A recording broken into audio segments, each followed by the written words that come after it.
Sous la bénédiction du premier responsable du COUFO, le 9e vice-président du Parti Les Démocrates, François Baudon, nous avons décidé aujourd'hui de prendre le drapeau de LD COUFO pour confier ça à la mouvance présidentielle.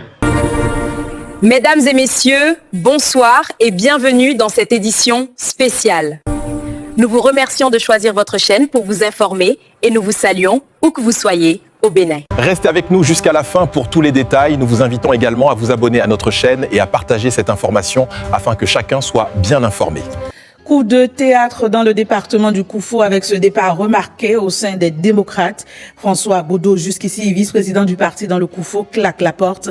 Lors d'un meeting à Dogbo, il a officialisé sa démission et affiché son soutien au duo Wada Intalata. Évariste Zomaon, Samirat Tchabimande nous en parle.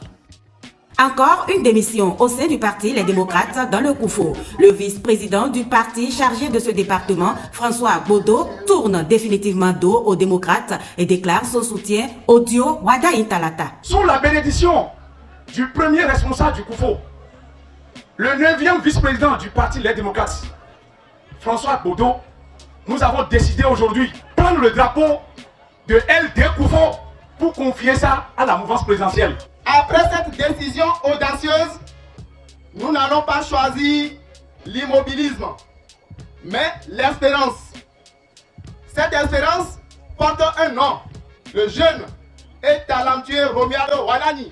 L'homme est soutenu dans sa démarche par plusieurs figures politiques. Il faut commencer par un lieu et réunir tout le monde pour que le 12 avril 2026, qu'on fasse 100% dans les urnes et pouvoir amorcer un développement pour notre Koufo, notre Molo ensemble. Cette démission, déjà officialisée à travers une lettre adressée au président du parti, est désormais connue et saluée par la base de l'homme politique. En ce matin du 4 décembre 2025, la scène politique nationale s'est une nouvelle fois retrouvée secouée par une vague de démissions au sein du principal parti d'opposition, les démocrates. Selon une publication officielle relayée par un cadre du parti, 3 vice-présidents de la formation politique ont décidé de rendre le tablier. Il s'agit de Léon Comelan, a aussi 3 vice-présidents, Joël Godonou, 7H vice-président et François Jebodo, 9H vice-président. Une décision qui intervient dans un contexte d'intenses mouvements internes et de repositionnement stratégique en vue des prochaines échéances électorales. Cette série de départs, loin d'être isolée, s'inscrit dans une dynamique déjà perceptible depuis plusieurs semaines. Léon Comelan a aussi figure importante du parti, cumulant son rôle de 3 vice-présidents des démocrates et celui de Degun, vice-président de l'Assemblée nationale, 9e législature, avait récemment affiché un soutien inédit et remarqué à Romualdo Wadani, candidat de la mouvance à l'élection présidentielle de 2026. Cette prise de position publique avait suscité de nombreux commentaires et provoqué au sein du parti des interrogations profondes sur les loyautés politiques et les orientations futures. Pour plusieurs observateurs, cette posture de Léon a aussi annoncé déjà un éloignement progressif de la discipline de parti. Sa démission, désormais officielle, pourrait être interprétée comme la conséquence naturelle d'un choix politique assumé. Joël Godonou, également concerné par les départs du jour, n'en est pas à sa première rupture. Député et cadre connu pour son franc-parler, il avait déjà suivi une trajectoire similaire quelques semaines plus tôt en abandonnant l'étiquette des démocrates lors du remue-ménage d'octobre. Quant à François Baudon, plus discret sur la scène médiatique, sa démission n'en demeure pas moins significative dans la mesure où elle renforce l'impression d'une fissure qui s'élargit chaque jour dans la hiérarchie interne du parti.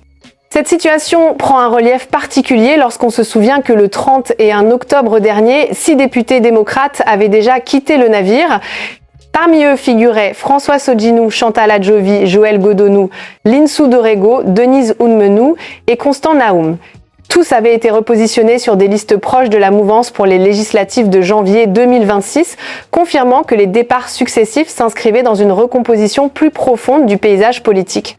Ces mouvements concertés témoignent d'un changement de stratégie assumé par plusieurs cadres du parti, attirés par de nouveaux horizons politiques ou convaincus que l'avenir électoral pourrait se jouer ailleurs que sous le drapeau des démocrates. Dans les milieux politiques, les commentaires vont bon train. Pour certains analystes, ces démissions ne sont que le reflet de divergences idéologiques profondes et de frustrations accumulées, nées d'un manque de consensus sur la stratégie à adopter pour les prochaines élections.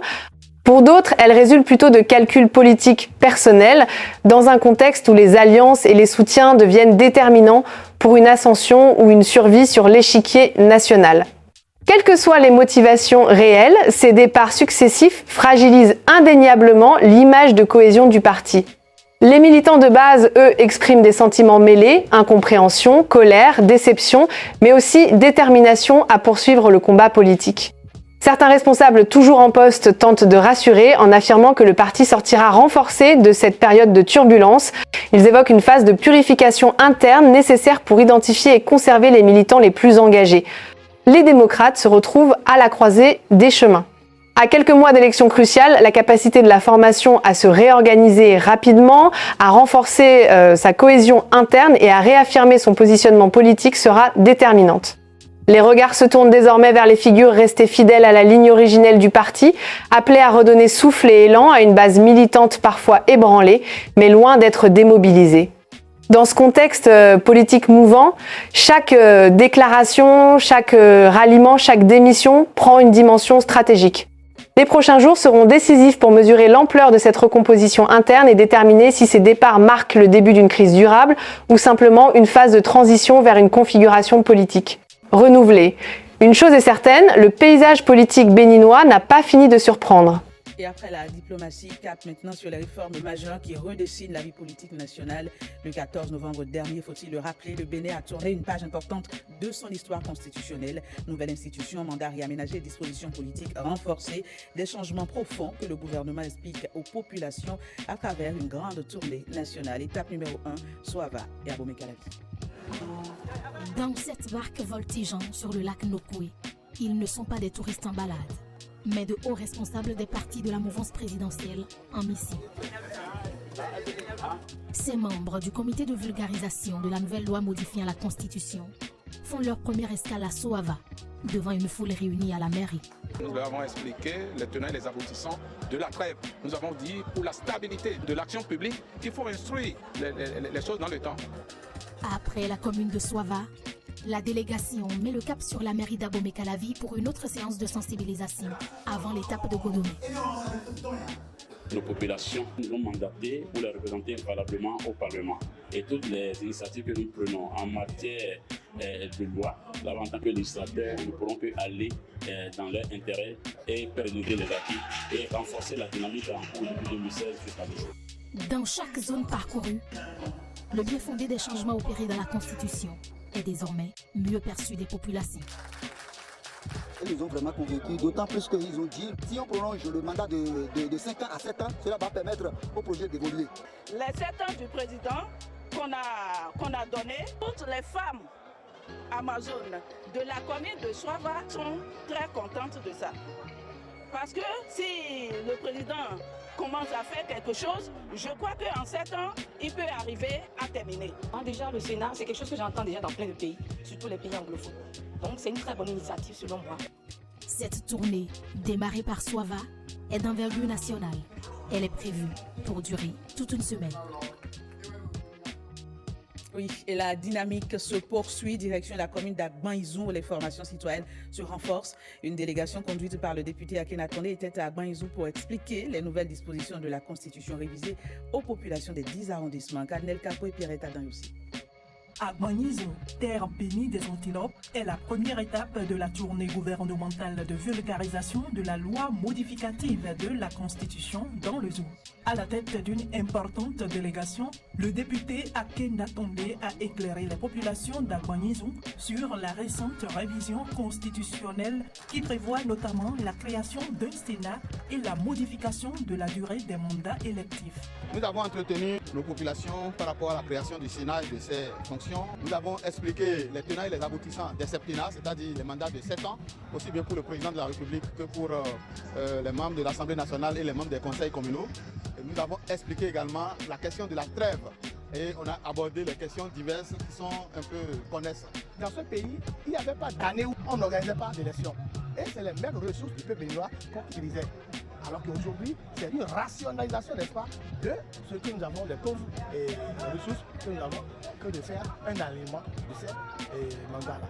Les échanges ont révélé la satisfaction des populations face aux nouvelles dispositions introduites dans la Constitution du Bénin. Le Sénat, on a dit que le Sénat, les anciens présidents vont s'asseoir pour parler du pays. Ça là, comment vous voyez? Est-ce que c'est pas appréciable? Notre président Talon, vous voyez que ça reste un peu maintenant et il veut partir. Si c'est 7 ans et il a fait les 14 ans, nous les Béninois, nous serons fiers. On prépare cette séance de vulgarisation des membres du gouvernement, des députés, des cadres de l'administration, des élus communaux et locaux, des leaders d'opinion, des responsables d'organisations confessionnelles, ainsi qu'une importante mobilisation de populations venues des 10 arrondissements d'Albanise.